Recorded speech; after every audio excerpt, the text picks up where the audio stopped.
कि आपके बगल नहर किनारे पेड़ लग रहा है, किसी जनता को नहीं पता। आपके गांव में 2000 पेड़ गए हैं, आपको मिलना चाहिए, कोई नहीं, किसी को नहीं पता, सिर्फ प्रधान जी जानते हैं। प्रधान जी जानते हैं, बताएं न बताएं उनकी मर्जी है। और अभी देखिए 54 लाख पेड़ लगे हैं, अभी निरीक्षण भी होगा इसका 2-4 महीने में। कहीं एक जगह कोई आके देख लेगा और लिख देगा कि प्रतापगढ़ वृक्षारोपण कार्यक्रम डन हो गया। अब जनता क्या करे, सिर पटकेगी। पेड़ थोपने से नहीं लगेगा, हरियाली जबरदस्ती नहीं आएगी, खुशहाली आप नसीब में नहीं है तो नहीं मिलेगी। ऐसा ऐसा प्रचार प्रसार चल रहा है, जापान की तकनीक ला रहे हैं। मतलब हमारे देश का देसी आम बेकार हो गया, मियाँ जाकी मियाँ टाकी लेके आ रहे हैं यार। ये पैसे वाले लोग ये पर्यावरण के साथ नरक कर रहे हैं।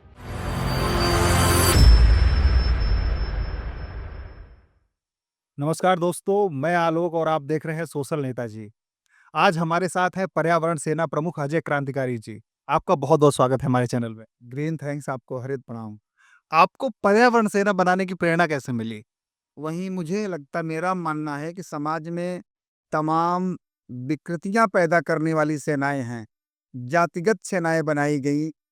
उसको लेकर के मेरा मन कहीं से दुखित हुआ कि जब हम जोड़ने की बात करते हैं, समाज को आगे बढ़ाने की बात करते हैं, तो लोग अपने निजी स्वार्थ को लेकर के समाज को तोड़ने का काम करते हैं।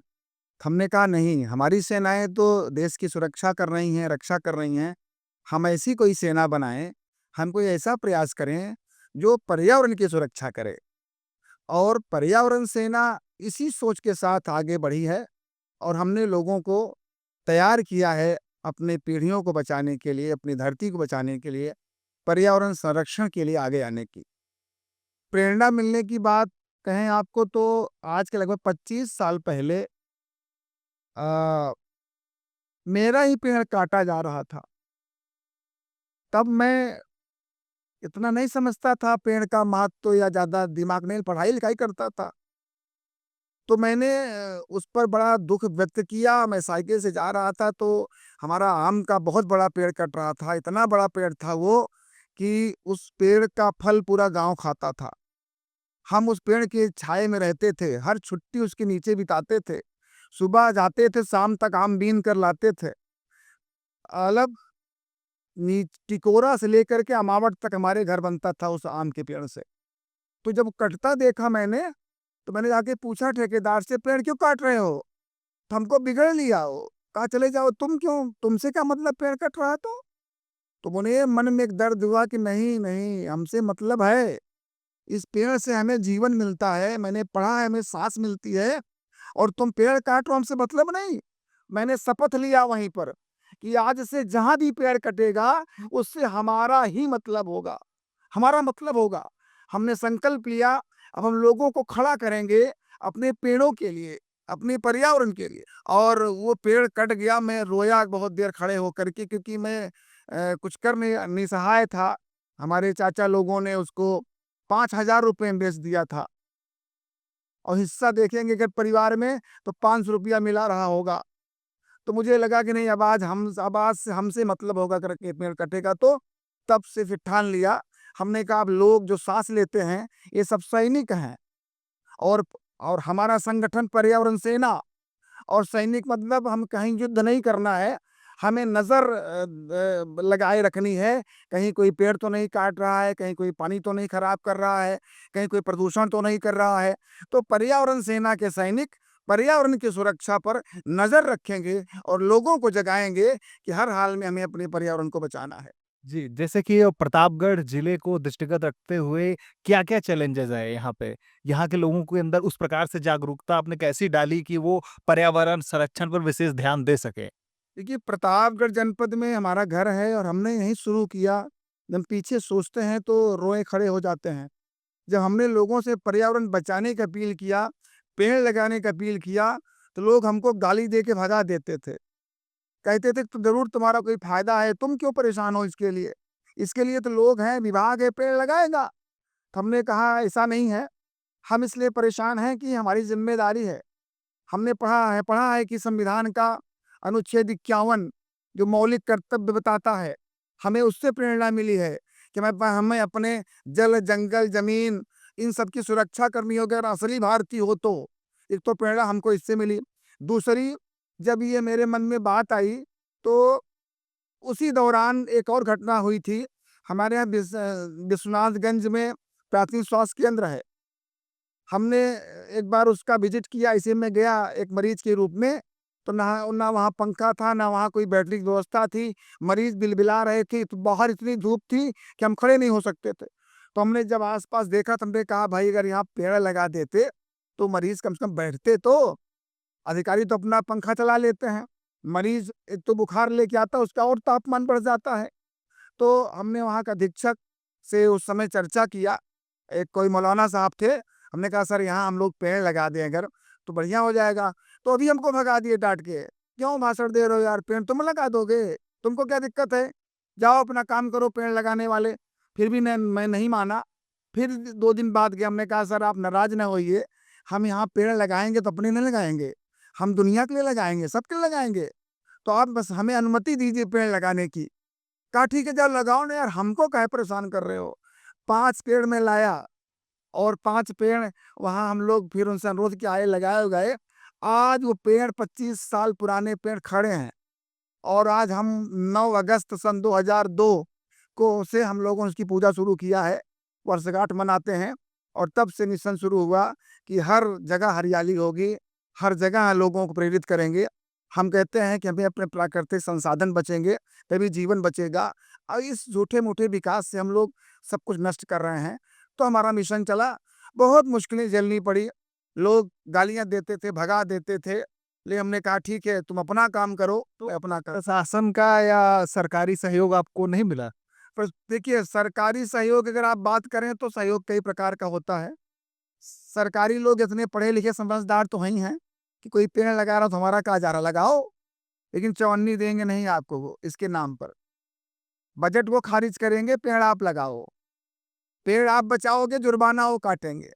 सब कुछ वो करेंगे, लेकिन आपकी मदद नहीं करेंगे, क्योंकि आप मदद करेंगे तो आप आगे निकल जाओगे, धरती अच्छी हो जाएगी।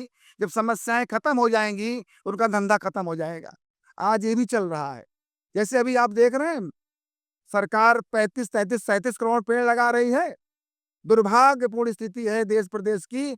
सरकार तो पूरी हरित मन से काम कर रही है, लेकिन प्रशासन उसको आज भी एक इवेंट मना रहा है। कार्यक्रम बस मना रहा है कि पेड़ लग जाएँ, आंकड़े आ जाएँ, फ़ोटो हो जाए, रिपोर्ट चली जाए, और भगवान करे कि पेड़ ना लगे, जिससे अगले साल फिर से वहाँ पेड़ लगाने की नौबत बनी रहे। मैं दावे के साथ कहता हूँ, जो बच गए पेड़ अपनी किस्मत से बच गए, प्रकृति के हिसाब से बच गए। कोई कुछ नहीं कर रहा है, और जो कर रहे हैं उनको कोई पूछ नहीं रहा है। उनको पता है अगर क्रांतिकारी जी हमारे अभियान में शामिल रहेंगे, तो ये तो अच्छा कर जाएँगे। तो नाम इनको होगा, अवार्ड इनको मिलेगा, हमारा धंधा खत्म हो जाएगा। ये भी चल रहा है। अच्छा, अभी आपको हाल ही में यूनेस्को द्वारा विश्व जल पुरस्कार से नवाजा गया, तो इसको लेकर के आप क्या बताना चाहेंगे? क्योंकि उसकी भी चर्चा काफ़ी थी हमारे जिले में, राज्य में, कि आपको नई दिल्ली में पुरस्कृत किया गया।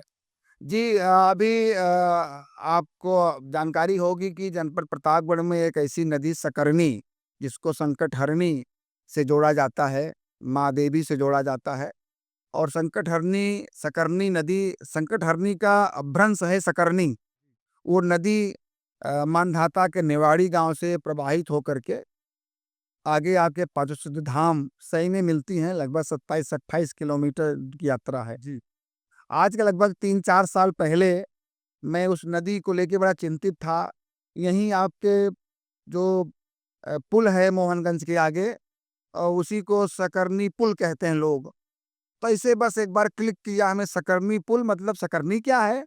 तो लोगों ने पूछा कहाँ सकरनी, अब आप क्या जानोगे? सकरनी नाला है। फिर और जानकारी लिया, लोगों का नदी है। तो हमने कहा नदी है तो नदी गई कहाँ? अगर पुल है तो उसकी खोज में हम चल पड़े। हमने समुदाय को जोड़ा, लोगों को जोड़ा। हमने कहा नदी सिर्फ नदी नहीं, हमारी जीवन धारा होती है। अगर हम कुछ करें तो आप हमारा साथ दोगे? तो गाँव वालों ने कहा कि आप कुछ करिए, ज़रूर साथ देंगे। आज से थोड़ी, आज ये विलुप्त हो गई है, कभी रहा करती थी। तो लोग जानते नहीं थे। उस पर हम बहुत चिंतन करते हैं, लोगों को जोड़ा। इतना हमारे पास धनराशि नहीं है, इतना कुछ नहीं कि हम अकेले उसका पुनरुद्धार कर सकें।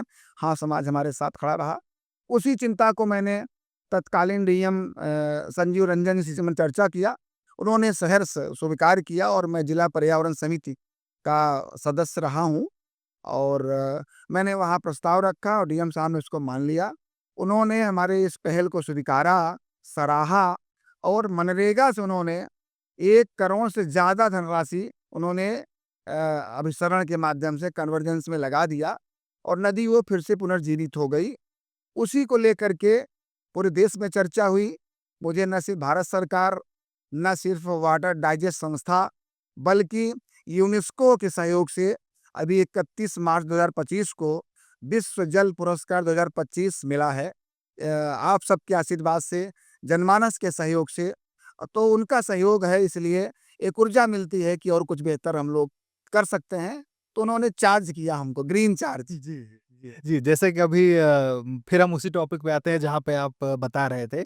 जैसे कि उत्तर प्रदेश के मुख्यमंत्री योगी आदित्यनाथ जी ने भी एक पेड़ माँ के नाम के तहत 37 करोड़ के आसपास से अधिक वृक्ष लगाए जाने या रोपे जाने, पौधे रोपे जाने के की घोषणा की है कि इतना हमने लगाया है।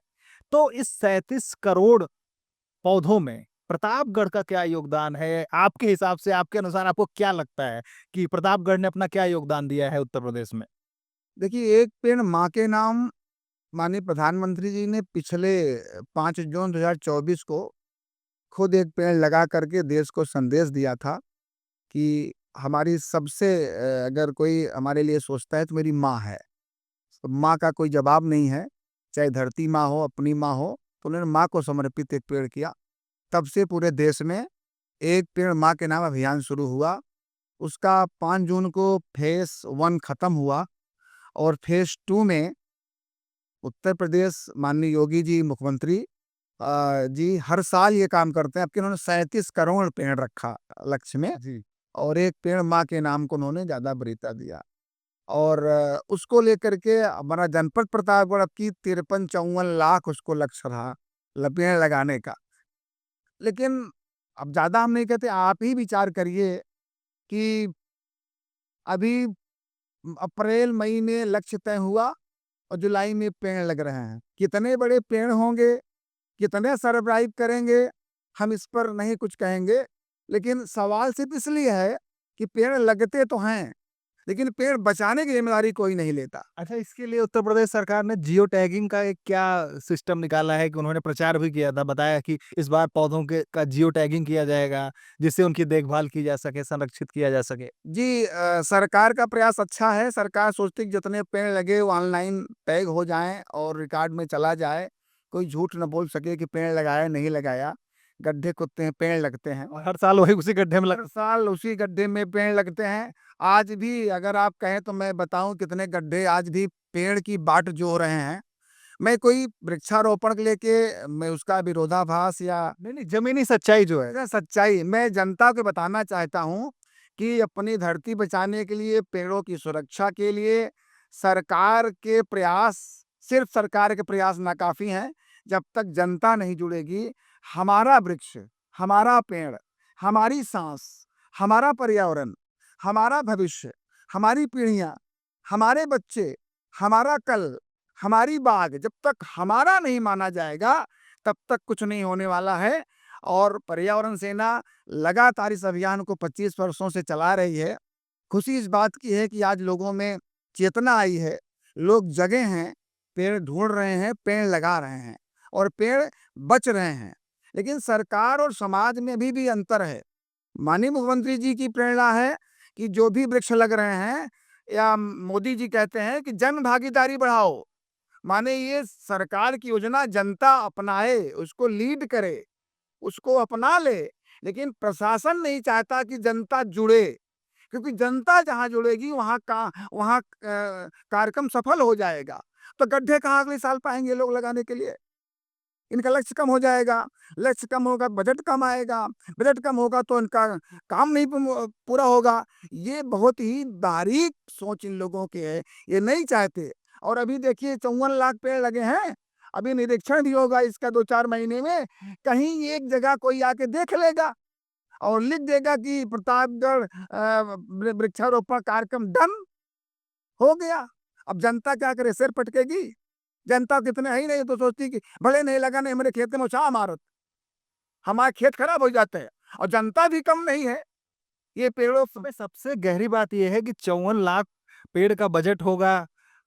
आप समझिए ना कि जनता का ही पैसा है। वही जनता समझा। और वो आप मतलब एक तरीके से अगर देखा जाए तो एक तो पर्यावरण को जो नुकसान पहुंच रहा है पेड़ों के ना बड़े होने से या उनके फिर से खराब हो जाने से, खजाना भी खाली हो रहा है और ग्राउंड पे भी मतलब उसका लाभ उस तरीके से नहीं मिल रहा है जो योजना सोच करके सरकार लागू कर रही है। बिल्कुल सही बात है।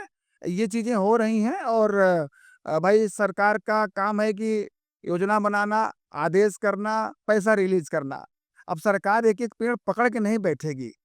सरकार हमारी है तो सरकार हम हुए और हम सरकार हैं और हमको जोड़ा नहीं जाता। हमको मतलब आम जनमानस को बताया नहीं जाता है कि आपके बगल नहर किनारे पेड़ लग रहा है, किसी जनता को नहीं पता। आपके गाँव में 2000 पेड़ गए हैं, आपको मिलना चाहिए, कोई नहीं, किसी को नहीं पता। सिर्फ़ प्रधान जी जानते हैं। प्रधान जी जानते हैं, बताएँ न बताएँ उनकी मर्ज़ी है।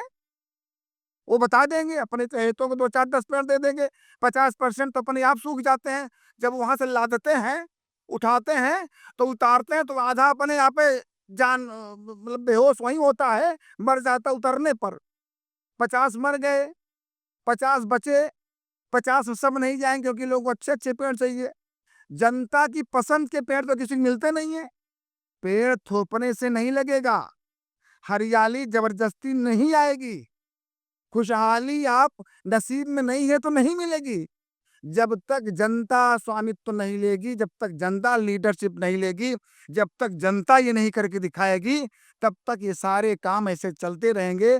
देश आगे बढ़ रहा है, हम भी उस देश में हैं, लेकिन वो हरित आनंद जीवन में नहीं मिल पाता। इसमें जनता को जागने की ज़रूरत है। हम जगाने वाले, हम ही को लोग सुला देते हैं कि आप मत कुछ करिए, हम कर लेंगे। जो विभाग पेड़ ना लगा सके कायदे से, वो क्या बचा लेगा? तो अब पेड़ लग गए हैं। अभी मुझे जानकारी मिली, मैंने जब अपने लोगों से पता किया, जितने पेड़ लगे, प्रकृति तो खुश हो गई थी। अभी 9 जुलाई को सुबह बारिश हो गई, 10 बजे तक पानी बरसा, 11 बजे पेड़ लगे, लेकिन पेड़ लगाने के बाद 50% पेड़ों को पानी नहीं दिया गया।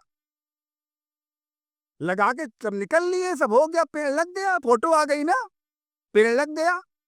इस तरह से नहीं धरती बचने वाली है।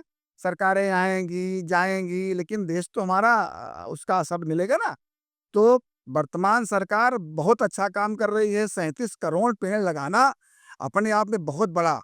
तो इस देश में, प्रदेश में पेड़ लगाने का रिकॉर्ड बन चुका, पेड़ बाँटने का रिकॉर्ड बन चुका और आज मैं सोशल नेताजी आपके माध्यम से मैं लोगों को बताना चाहता हूँ, अपील करता हूँ कि लगाने का, बाँटने का रिकॉर्ड तो बन गया, अब पेड़ों को बचाने का रिकॉर्ड बनना चाहिए। ये दिखाना चाहिए कि हम 37 करोड़ में 35 करोड़ पेड़ बचा लिए। तब समझिए ये सरकार के प्रयास काफ़ी हैं, नहीं तो नाकाफ़ी हैं। जनता अपना काम करेगी, सरकार अपना काम कर रही है। जी, जी, जी। अभी जैसे कि अभी इन्हीं सब वजहों से देखा जाए तो अभी हाल ही में हीट स्ट्रोक से हमारे प्रतापगढ़ के ये कानूनगो की मृत्यु हो गई। ये काफ़ी चर्चा का विषय बना रहा और उत्तर प्रदेश में भी बहुत सारी मौतें हुई हैं। तो आने वाले समय में क्या चैलेंजेज़ आप देख रहे हैं कि अगर ऐसे चलता रहा तो क्या आने वाले समय में चुनौतियाँ मानव जीवन के लिए हो सकती है? देखिए, लगातार धरती से पेड़ों का सफाया हो रहा है। ग्लोबल वार्मिंग, धरती का तापमान बढ़ रहा है, धरती का बुखार बढ़ रहा है। जब धरती को बुखार होगा तो हम स्वस्थ नहीं रहेंगे, हम जल जाएँगे, हम नष्ट हो जाएँगे, जिसके कारण धरती पर मानव पर इसका दुष्प्रभाव दिख रहा है। बाकी छोटे-छोटे जीव, हमारी जैव विविधता नष्ट हो गई है। इस तापमान बढ़ने से तमाम धरती पर ऐसे पादप, ऐसे वनस्पतियाँ, ऐसी जीव-जंतु नष्ट हो गए। तो सबसे पहला दुष्प्रभाव इसका है कि जैव विविधता खतरे में हो गई है।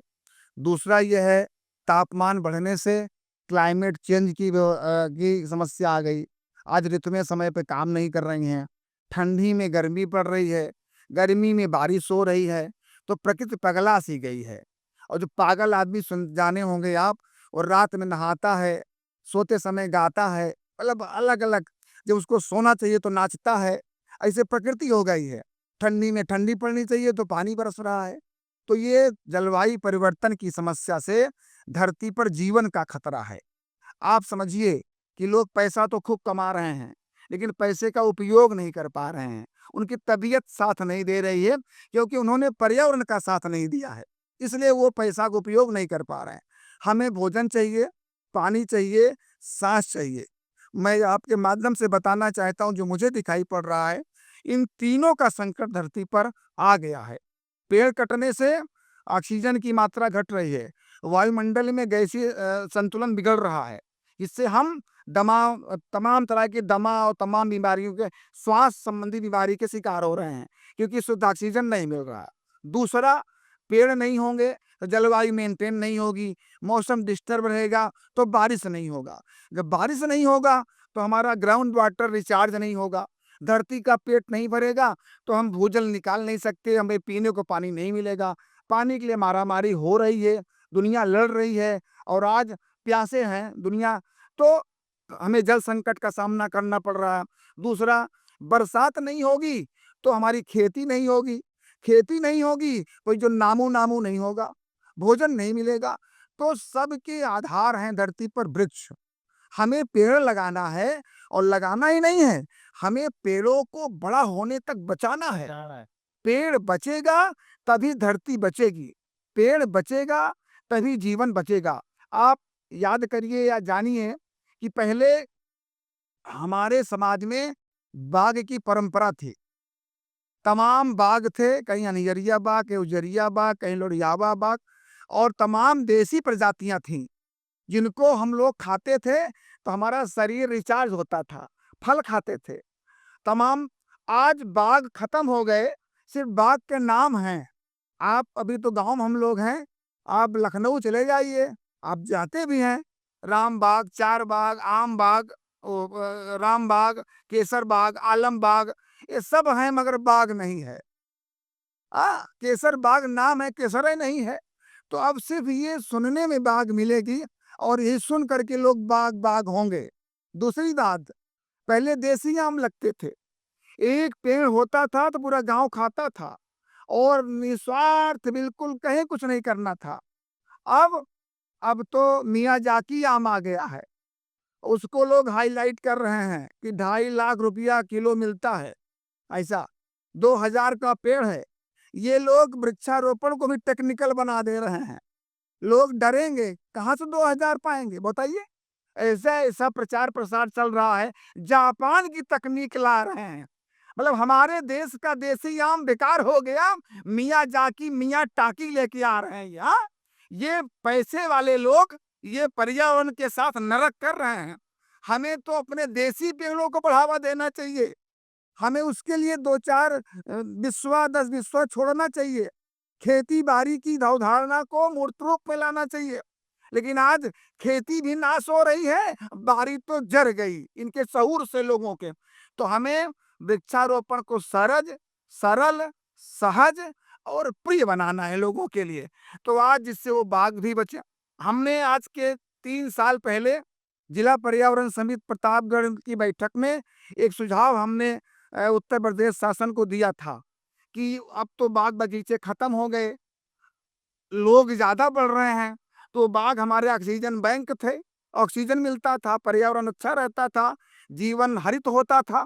तो अब तुमने कहा कि अब जो है हमें ग्राम वन फिर से बनाना होगा। ग्राम वन बनाइए और ऐसा ग्राम वन बनाइए कि वो सरकारी ना हो, पूरे गांव को बताइए कि फला तारीख को फला जगह पर 2 बीघा 4 बीघे में एक ग्राम वन बनना है। जब तक हर व्यक्ति वहां पेड़ ना लगाए तब तक ग्राम वन हमारा पूर्ण नहीं होगा, ये बताना चाहिए। लेकिन ग्राम वन भी बनाने वाले कौन हो? यही सरकारी लोग हैं। पैसे के दम पर पेड़ उगा रहे हैं, पैसे के दम पर ये वृक्षारोपण कर रहे हैं, पैसे के दम पर ये गांव को हरित बनाएंगे। बिल्कुल असंभव है। पैसे से प्रदूषण है, पैसे से धरती नहीं बचेगी जब तक लोगों का जुड़ाव नहीं होगा, लोग खुद आगे आएंगे। जैसे हमारा अपना होता, तो हमें पेड़ों के साथ, धरती के साथ, पर्यावरण के साथ अपनापन दिखाना है, सरकार के साथ सहयोग करना है, सहयोग करके सरकार के कामों को सफल बनाना है।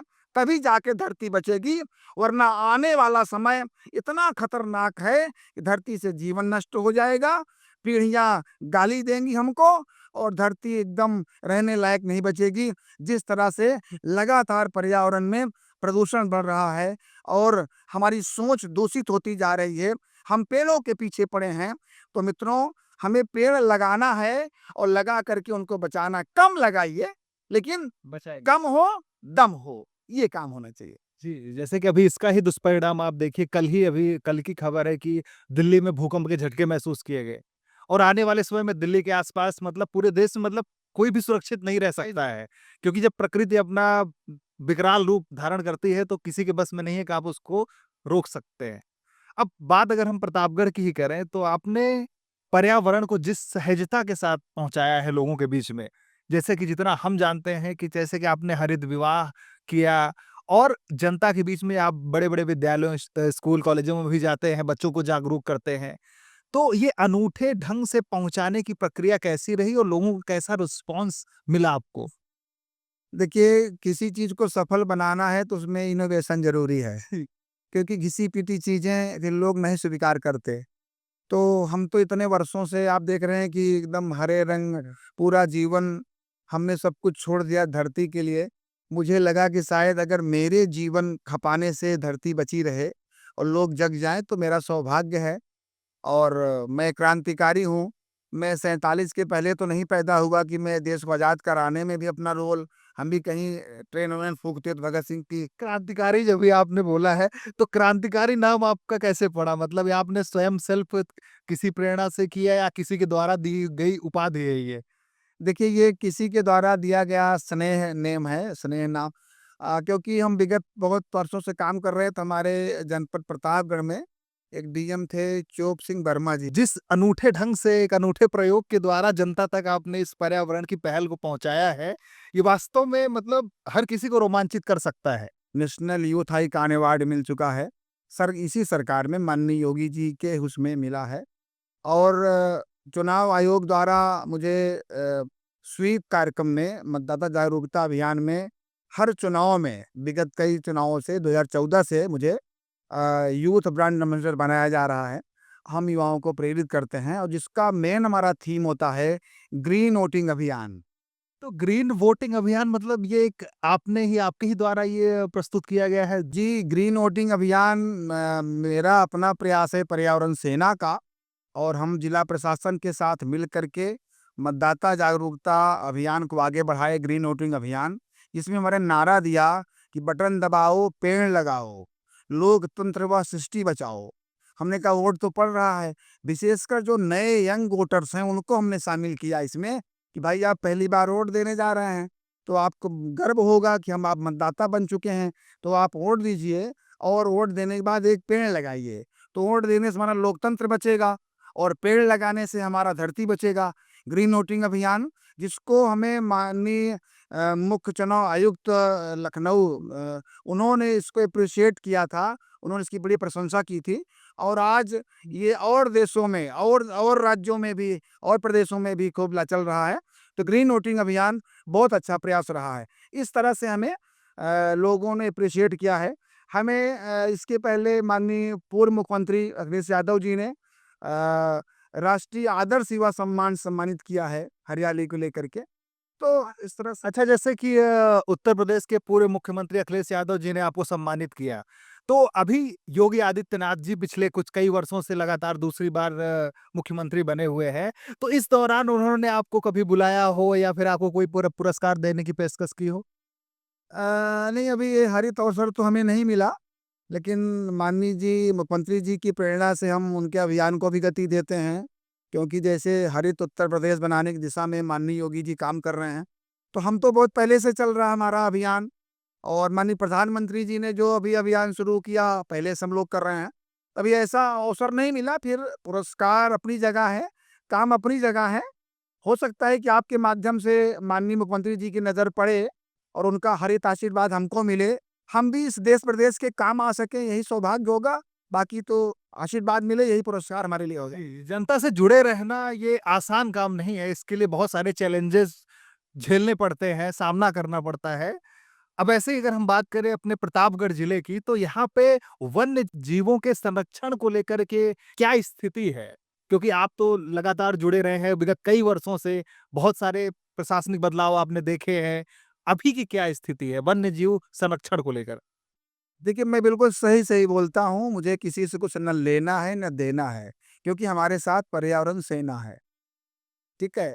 लोग अपना काम करें, मैं अपना काम करता हूँ, क्योंकि जिस रास्ते से वो लोग जन्म लिए हैं, मैं उसी रास्ते से धरती में पैदा हुआ हूँ। मुझे प्रकृति की कृपा है, मैं बेबाक बात करने वाला हूँ। वन्य जीवों को लेकर के प्रशासन में कोई भी चिंता संवेदना नहीं है, भला वो पेड़ बचा लें, तो वन्य जीव बचाएँगे। वन्य जीव को चारा देना कितना कठिन काम है। वन विभाग यहीं पर एक हाथी आया था, उसको कितना कुछ उसके लिए कितना सरकार पैसा दिया, उसको नहीं खिला पाए। आज भी लालगंज रेंज में लगभग 3 साल पहले से हिरन कैद किया हुआ है और उस हिरन को अभी ये सही जगह छुड़वा नहीं पाए हैं, दुर्भाग्य है। मैं wild life crime control bureau environment ministry Bharat सरकार का मैं वॉलंटियर हूँ। मैंने कई बार डीएफओ साहब से बात कही, लेकिन वो उनके पास तो हर चीज़ का जवाब तुरंत बेबाकी से बोल देते हैं। बोलते कुछ और हैं, होता कुछ और है। अभी लालगंज में कछुआ पकड़ा गया जी। और कछुआ पकड़ा गया, कछुए कि वहाँ के रेंजर साहब ने अच्छा काम किया, तुरंत रोक लिया, कोर्ट में पेश किया, उनके खिलाफ एक्शन हुआ, मुकदमा हुआ। और डीएफओ साहब से पूछा गया कि वन्यजीव के प्रति लोगों में जनमानस की जागरूकता क्या है? तो उन्होंने कहा कि बहुत अच्छा है, सब कुछ सही चल रहा है और बहुत जागरूकता कार्यक्रम चलाए जा रहे हैं। एक भी कार्यक्रम इनका वन्यजीवों को लेके कहीं केंद्रित नहीं है। हम लोग काम करते हैं, ये लोग कभी सपोर्ट नहीं करते हम लोगों को। तो वन्यजीव को लेके अभी गौखारी जंगल है लालगंज में। 2012 में एक आवाज़ उठी कि मैं गौखारी बोल रहा हूँ, मुझे कोई बचाए। मैं उस जंगल में कूद पड़ा। मैं जाकर देखा जंगल वीरान हो गया था। जंगल में एकदम पूरा आर-पार दिख रहा था। पेड़ काट लिए गए। गौखाड़ी जंगल में खैर के भी खैर नहीं रहे। खैर के पेड़ थे, लोगों ने काट डाला। फिर मैंने प्रशासन और शासन ने गुहार लगाई और पर्यावरण सेना सबके सहयोग से लगभग 1 लाख पेड़ लगाए गए वहाँ। आज गौखाड़ी जंगल आप घूमने आइए, आपका मन हरित हो जाएगा। उस गौखाड़ी जंगल में हिरन हैं, उस गौखाड़ी जंगल में भेड़िया हैं, उस जंगल में बारहसिंगा हैं, इतने वन्यजीव हैं और मैं बार-बार उसके लिए अपील कर रहा हूँ कि उस पूरे एरिया को वन्यजीव संरक्षण केंद्र बनाया जाए। तो प्रशासन को ये सब चीज़ें समझ में नहीं आती, जिला को, राज्य को। और अभी वन्यजीव को लेकर के जो अभी संसारपुर जंगल काट दिया गया विकास के नाम पर, मैंने उसका पूरा विरोध किया। मैंने माँग की तत्कालीन डीएम साहब से कि सर, यहाँ बकुड़ाई नदी का किनारा है, घना जंगल है, शनिदेव धाम है। अगर इस 70 बीघे जंगल को बचा लिया जाए और वाइल्ड लाइफ के नाम से रिजर्व कर दिया जाए, तो कितना बढ़िया होगा, इतना सरकार का राजस्व आएगा, पर्यावरण बचेगा, हमारी पीढ़ियाँ भी वन्यजीवों को पहचान सकेंगी। लेकिन नहीं, क्योंकि विकास करेंगे तो पैसा आएगा, जंगल बनाएँगे तो साँस आएगी, इन लोगों को नहीं दिखेगी। इनका साँस से कोई वास्ता नहीं है। इसलिए मैं बहुत दुखी मन से कह रहा हूँ कि समाज जगे और समाज जब आगे आएगा तभी सब सुधरेंगे। समाज जब अपने मांग पैदा करेगा तो लोग आगे कुछ करेंगे। इसलिए अगर धरती बचानी है तो सरकार जगी है, ना जगी हमसे मतलब नहीं, लेकिन समाज जगेगा। आज जो पहले बाबा पेड़ लगाते थे, तब सरकार पेड़ नहीं लगाती थी। जी। हमारी जो गढ़ही होती थी, गढ़ही में 4 आना मनरेगा का नहीं खर्चा होता था। हमारी संस्कृति थी प्रकृति के साथ। हम कच्चा घर बनाते थे। कच्चा घर बनाने के लिए मिट्टी निकालते थे। जब मिट्टी खोद के लाते थे, घर बनाते थे, तो जहाँ मिट्टी निकाली वहाँ गड्ढा हो गया। पानी बरस गढ़ही हो गई, गढ़ही हुई, पानी भर गया। जब पानी भर गया तो उसमें तमाम तरह के जलीय जंतु पैदा हो गए। बरसात में मेढक बोलते थे, आज कहीं दिखता आपको पीले मेढक बोल, इतने बरसात हुई कहीं बोलते दिखाई पड़े? नहीं दिखाई पड़े। ये मुश्किलें हैं। तो जब तक इंसान अपनी पर्यावरणीय संस्कृति से नहीं जुड़ेगा, प्रकृति की सेवा, प्रकृति का संरक्षण, पर्यावरण को बचाना अपने संस्कार में नहीं शामिल करेगा, तब तक धरती ऐसे गर्त में जाती रहेगी और हर किसी को ये काम करना पड़ेगा। बहुत चैलेंज आते हैं। जनपद में ऐसे-ऐसे स्थान हैं, जिनको लेकर के हम बराबर मुद्दा उठाते रहे हैं, लेकिन अभी उस पर प्रशासन कुछ नहीं करना चाहता। उसको लगता है यहाँ हमारा कोई फ़ायदा नहीं होगा। तमाम ऐसे तालाब हैं, तालाब है इस ज़िले में, तमाम ऐसे झील हैं जो तमाम तरह के दबंगों के कब्ज़े में हैं, लेकिन प्रशासन उनको खाली कराने की हिमाकत नहीं करता। सुप्रीम कोर्ट का ऑर्डर है कि जो हमारे जलाशय हैं, जो हमारे जल स्रोत हैं, इनको मुक्त किया जाए, लेकिन कोई कुछ करना नहीं चाहता। हम बोलते हैं तो कहते हैं बेवकूफ़ है कोई बोल रहा है। तो मित्र, मेरा ये कहना है कि हमारी लड़ाई जारी रहेगी। हम इस धारा को सँवारने का काम करेंगे, लोगों को जगाने का काम करेंगे। देखते हैं कितने लोग करते हैं, नहीं करते। सरकार भी जग रही है और समाज भी जग रहा है आज हमारे प्रयास से। प्रतापगढ़ जिला उत्तर प्रदेश के आस-पास के लगभग 50-60 जिलों में सबसे ग्रीन डिस्ट्रिक्ट है ये। अब क्यों ग्रीन डिस्ट्रिक्ट है? क्योंकि यहाँ पर्यावरण सेना लगातार अपने संसाधनों से, अपने जुनून से सक्रिय है। आज पेड़ काटने वाले अजय क्रांतिकारी का नाम सुनते हैं तो भाग जाते हैं, वो दम है। लेकिन जब एक क्रांतिकारी खड़ा हुआ है, इतना बड़ा बदलाव आ गया है, अगर जन-जन क्रांतिकारी बन जाए धरती के लिए, तो पूरा विश्व हमारा बेहतर हो जाएगा, धरती स्वच्छ हो जाएगी, सुंदर हो जाएगी, हरित हो जाएगी और पीढ़ियों के जीने लायक बचेगी। यही हमारी शुभकामना लोगों को है कि आप भी आगे आइए, अपनी धरा को बचाइए, अपने माँ के आँचल को बचाइए, गंदा होने से बचाइए। तमाम मुद्दे हैं जिसको लेकर के लोग आगे आएँ और मेरी अपील सुनें, लोग काम करें, सहयोग करें। बस और क्या हम कर सकते हैं, जितना कुछ हो पा रहा है, कर रहे हैं। जी, जी। जैसे कि आपको लंबा अनुभव है और आप काफ़ी ऊर्जावान हैं, प्रकृति को लेकर के आप अपनी ऊर्जा का संचय करते हैं और पूरी ताकत के साथ आप लगे हुए हैं। अपने इतने वर्षों के अनुभव से आप कुछ कहना चाहें जो कहते हैं कि वो कि यूनिक सा हो? जैसे मैं एक उदाहरण देता हूँ, जैसे कि अगर पेड़ बोलते होते, एक ऐसी बातें हैं जैसे कि आप तो महसूस करते हैं, तभी आपका कोई कनेक्शन है। अगर ये पेड़ बोलते होते हमारे आस-पास, हम निकल रहे होते तो क्या संवाद होता? आप तो ये कह रहे हैं कि पेड़ क्या बोलते होते, पेड़ हमको बोल चुके हैं। हमने पेड़ों से वादा कर लिया है कि प्रभु, हमने इतना जो छोटा ही जीवन जिया है, हो सकता है कल ना रहें। हे प्रभु, मुझे क्षमा करना कोई गलती हुई हो, लेकिन मुझे जब भी आशीर्वाद देना खुश होकर के, तो एक काम आशीर्वाद देना कि मैं जब अब इस जीवन में जब भी मैं यहाँ से जाऊँ, जब भी मैं मरूँ, तो अगर फिर से जन्म मिलने का सौभाग्य मिले, तो मुझे धरती पर कुछ और मत बना के भेजना सिवाय पेड़ के। मैं मरने के बाद धरती पर पेड़ ही बनना चाहता हूँ। क्या पूछेंगे आप क्यों बनना चाहता हूँ? क्यों? क्योंकि पेड़ों में सबसे बड़ी जो महान चीज़ है, वो कभी किसी से कोई अपेक्षा नहीं करते और जहाँ आशा अपेक्षा है, वहीं दुःख है और आज हर कोई अपेक्षा में जी रहा है। दुखों के संसार में जी रहा है, तो हमें प्रभु मुक्त करना इस संसार से। हम जब भी पैदा हों अगले जन्म लें, तो मैं वृक्ष बनूँ, किसी के आँगन का पेड़ बनूँ और मैं आराम से बैठा रहूँ, मैं आराम से जीता रहूँ। उसको जो चाहे, चाहे डाल काट ले, चाहे पेड़ काट ले, चाहे गला काट ले, चाहे पत्ती तोड़ ले, हमें कुछ बोलना ना पड़े। अगर मैं जिऊँ, तो सिर्फ़ दूसरों के लिए जिऊँ, इस संसार के लिए जिऊँ।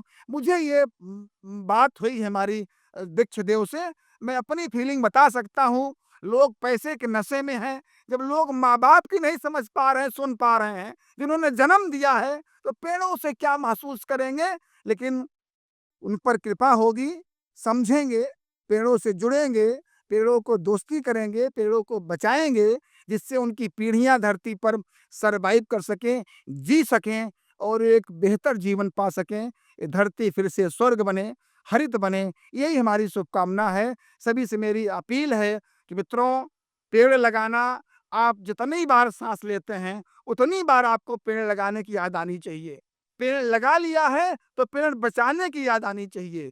पेड़ बचा लिया है, लोगों को जगाने की याद आनी चाहिए। जितनी बार साँस लेते हैं, क्योंकि धरती पर अगर ये प्राकृतिक, ये नेचुरल फैक्ट्री बंद हो गई तो जीवन खत्म हो जाएगा।